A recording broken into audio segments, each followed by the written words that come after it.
Parmi les femmes du village de Douré, voici celles qui tentent de trouver une stratégie de résilience face aux effets néfastes du changement climatique. Cette stratégie de résilience, c'est bien les jardins nutritifs.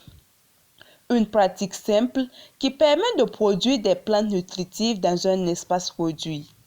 Sur cet espace de demi-hectare, Larba Consiembo et son équipe ont creusé plus d'une cinquantaine de planches dans lesquelles des baobabs et du moringa vont être semés. Une forme de résilience pour ces femmes face aux effets néfastes du changement climatique qui ne leur permet plus d'avoir des rendements agricoles consistants. Nous avons opté pour la pratique des jardins nutritifs parce que c'est la seule forme de résilience pour nous face aux effets du changement climatique. Nous allons semer des baobabs et du moringa.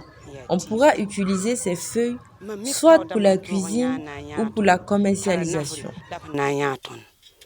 Ces jours-là, elles sont accompagnées et encadrées par le chef de service de l'environnement de Zitenga. Le lieutenant des eaux et forêts, Robert Dulcom, leur montre comment il faut mélanger les terreaux pour aboutir à une terre fertile. Il faut, par exemple, 4 mesures de terre, 2 mesures de fumier et aussi mélanger convenablement, voilà, pour obtenir la terre fertile, la composition nécessaire. Pour ce qui concerne les aspects techniques, il est ressorti qu'il faut une alternance. Par exemple, si vous avez rempli, pour ce qui concerne une planche de moringa, il faut alterner avec une planche d'Adansonia, de sorte que s'il y a des attaques parasitaires et autres, que ça ne puisse pas prendre l'ensemble. Donc, de toute façon, l'activité c'est au milieu bien sûr, mais par la suite, on va continuer avec la sensibilisation et les démonstrations nécessaires pour obtenir des résultats probants. Pelle et brouette en main, elle s'active à mélanger les terreaux. Après cette étape, le mélange obtenu sera utilisé pour remplir les trous des planches. Un travail de titan que mènent ces femmes dans l'optique d'améliorer leurs conditions de vie. Mais elles sont confrontées à des difficultés. Nous manquons presque de tout. On n'a pas de brouette ni de pioche. Actuellement, notre problème majeur, c'est l'eau. Si on pouvait nous aider avec un forage, notre jardin va s'améliorer.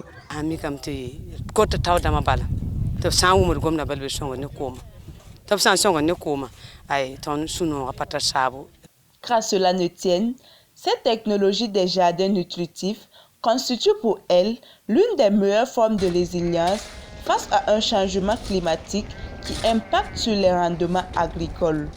Cette technique, selon le chef des services environnement, est aussi une forme de récupération des terres dégradées. Ça s'inscrit dans la logique des économies vertes.